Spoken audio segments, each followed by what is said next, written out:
Imagine standing in 19th century India. To an ordinary subject, the massive British Empire appeared entirely permanent. Colonialism operated through an overwhelming imbalance of power. The British controlled the police, the courts, taxation, the military, and the education system. This illustrates learned helplessness. When people repeatedly face an imperial blockade they cannot control, they retreat into inaction. A peasant thinks, what can one person do? A worker assumes the government is invincible.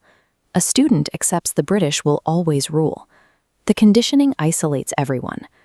Before a population can overthrow an empire with physical force, they have to break this psychological conditioning inside their own minds.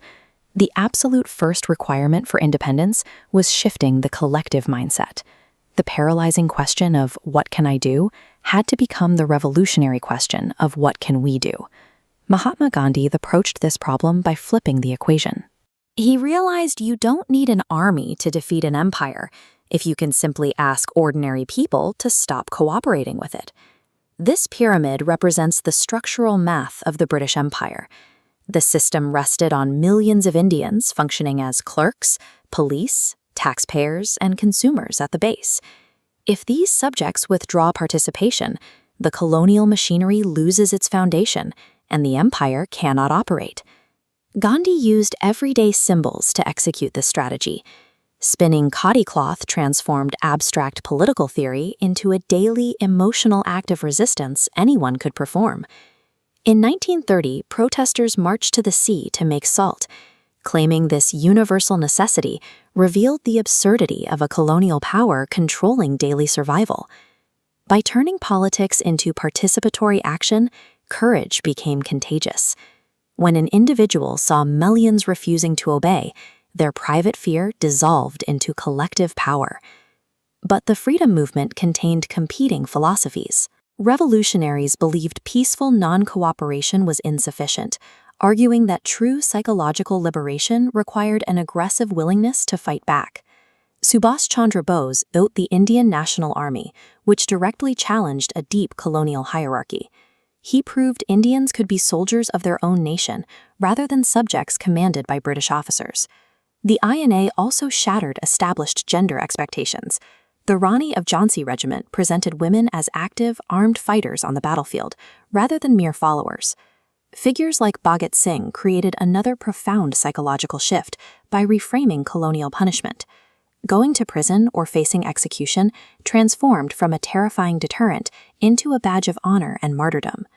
As the goal of removing the British drew closer, a new question emerged. Who would hold power once the occupiers left? Dr. B.R. Ambedkar directed his focus toward the internal landscape of Indian society. Ambedkar argued that the removal of foreign rule would result in limited progress if the psychological hierarchies of caste and social discrimination remained intact. The freedom struggle consisted of several competing visions, each defining liberation through a different lens of social justice and national identity. By the 1942 Quit India movement, the psychological urgency had shifted. The demand changed from freedom someday to an immediate ultimatum of freedom right now. The critical breaking point for the British state arrived with the INA trials and the 1946 Royal Indian Navy mutiny. The empire's very enforcers began to rebel. The colonial government's attempt to prosecute Indian officers completely backfired. The Indian public universally viewed these supposed traitors to the crown as national patriots.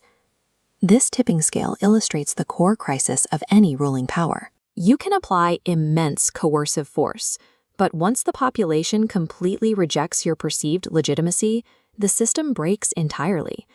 By 1947, the British had lost their final psychological foothold. They were no longer negotiating if they would leave, but how the transition would occur. This victory represented a generational shift in belief, an unlearning of the colonial hierarchy that had been reinforced for centuries. Freedom begins the exact moment a mind finally stops believing that its chains are a permanent feature of the world.